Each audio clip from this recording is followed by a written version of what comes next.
Bonjour à toutes et à tous, bienvenue sur la chaîne de l'étincelle.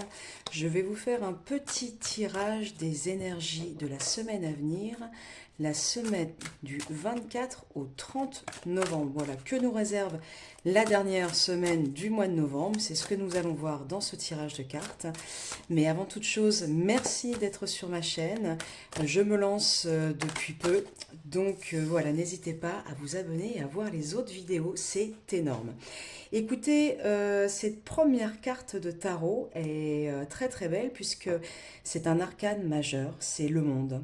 Alors le monde, c'est l'accomplissement, c'est la réalisation, c'est le fait aussi de terminer un cycle, c'est très associé au voyage, au déplacement, aux communications internationales.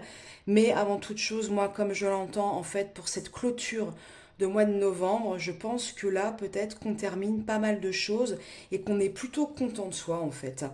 On boucle peut-être de façon très pragmatique des dossiers, on met un point final à des choses, à des projets, peut-être aussi à des relations, mais le monde, c'est plutôt, on va dire, une fin de cycle joyeuse. Je veux dire, c'est pas la fin rupture, c'est vraiment quand on a accompli, fini de réaliser quelque chose. Donc, pour cette semaine du 24 au 30 novembre, nous voilà donc visités par une énergie très très forte. Voilà, puisqu'il s'agit encore d'un arcane majeur. Et juste une petite dernière. Nous avons également la 9 de bâton. Alors, la 9 de bâton, elle vient nous indiquer ici qu'on est obligé de poser des limites. Parce que on peut être envahi. Vous voyez, ce personnage est entouré d'une végétation très hostile qui la blesse. Comme voilà là, les épines de ce rosier. Ça vient vraiment nous dire ici, on arrive au bout de quelque chose qui est important pour nous, qu'on veut absolument finir et bien finir. Et ça va très bien avec cette dernière semaine de novembre, puisque voilà, maintenant on n'est plus qu'à un mois des fêtes et de la fin de l'année 2025, qui a été quand même une année, moi je trouve, intense. Je vous le dis d'ailleurs dans la vidéo que vous réserve la fin 2025, où donc je parle des énergies de clôture de cette année, et elles sont très très denses aussi. Donc là, ça vient vous dire, protégez-vous. Sachez poser des limites, parce que là, justement, vous clôturez un gros cycle, vous clôturez des choses importantes pour vous, et vous avez besoin de vous ménager, de vous préserver.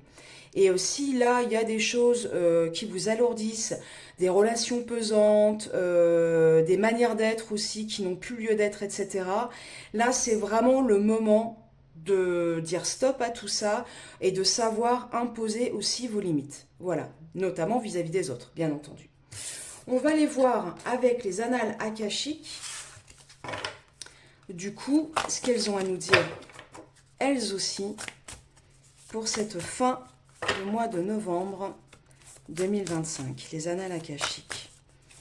J'aime beaucoup ce jeu, je vous le recommande très chaleureusement. Il y en a trop qui sont sortis. Alors, pour ceux qui regardent les tirages de cartes, je voulais juste vous parler, pendant que là je tire les cartes, de la chaîne YouTube de By Mathilda, qui est vraiment une super cartomancienne. Enfin, c'est vraiment, et pas que, parce qu'aussi elle aime beaucoup l'astro et elle parle beaucoup à ce propos. Elle a été censurée en fait par YouTube parce qu'elle a tiré une carte du tarot de Marseille, le monde, bah justement le monde. Et il s'avère que dans le tarot de Marseille traditionnel, cette carte, c'est une femme demi-nue en fait qui est illustrée, qui est dessinée. Donc on voit sa poitrine. Et ben ça c'est censuré en fait par YouTube, je voulais que vous le sachiez. Et elle a été donc censurée pendant une semaine. Ils ont carrément bloqué sa chaîne, bloqué son compte. Donc je vous dis ça parce que quand même, il y a sur ce médium qui est YouTube beaucoup de censure et que quand même ça a des implications aussi éthiques et morales, bien entendu. Nous sommes dans l'énergie yin pour cette fin de mois de novembre. Eh bien, grand bien nous fasse parce que le yin, c'est l'intériorité, c'est le fait de revenir à soi, de revenir en dedans de soi, c'est-à-dire c'est vraiment l'énergie du ciel qui redescend à la terre et c'est vraiment typique de l'énergie de l'hiver. Ça vous a pas échappé que cette semaine, je pense pour beaucoup de gens en France et ailleurs, il y a eu vraiment l'hiver qui s'est installé. Nous ici, on a eu pas mal de neige de là où je vous parle. Donc l'énergie yin nous ramène en fait à soi, à nous, mais aussi au cocon, au foyer, au fait de prendre soin de soi, de prendre soin des autres.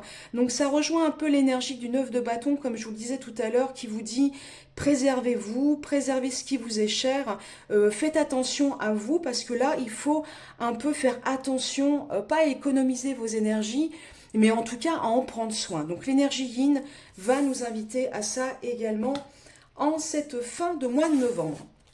J'aimerais, avec le jardin des secrets du Petit Lenormand, qu'on voit de manière un peu plus prédictive ce que nous réserve cette dernière semaine du mois de novembre. Quels sont les événements ou les éléments, voilà, qu'il serait bien qu'on connaisse pour terminer ce mois de novembre en beauté.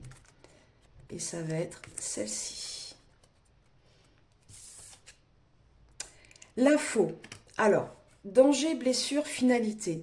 Alors moi, je ne la vois pas du tout dans le sens de danger, blessure, mais pour moi, elle recoupe là, celle-ci plutôt, avec l'énergie du monde qu'on a tiré donc en première carte de ce tirage hebdomadaire, plus dans le sens de clôturer, finaliser. Je pense que là, cette semaine, pour beaucoup d'entre vous qui regardez cette vidéo, il y a vraiment cet enjeu très fort. Là, cette carte, elle est très forte par rapport à ça dans ses énergies, de vraiment terminer. Terminer une bonne fois pour toutes certaines choses qui sont en cours dans votre vie, parce que ça va être fondamental pour vous élancer en 2026. Voilà. On va s'en tirer juste une petite dernière de l'oracle des portes divines. Je rigole parce que j'adore ces cartes. Je trouve que les illustrations sont géniales. Et alors les messages parfois sont perchés. Un truc de malade. Alors, quel est le message pour cette fin de mois de novembre du 24 au 30 ? S'il vous plaît, dites-nous. Rêve lointain. Je vous montre d'abord la carte. Ah, je la trouve très belle cette porte. Et en plus, je ne tombe pas souvent dessus. Et donc le message, rêve lointain. La distance invite votre cœur à vagabonder librement. Si vous osez le rêver, il doit en être ainsi. Partagez cette carte. Et bien ça, vous voyez, c'est encore la carte du monde. Je vous disais, il y a une notion d'ouverture, de voyage, d'appel de l'ailleurs, de l'étranger. La distance invite votre cœur à vagabonder librement. Si vous osez rêver, il doit en être ainsi. Soyez libre. Clôturez ce que vous avez à clôturer, soyez libre d'être vous-même et de vous préserver. Voilà, c'est le message pour cette dernière semaine de novembre. À bientôt.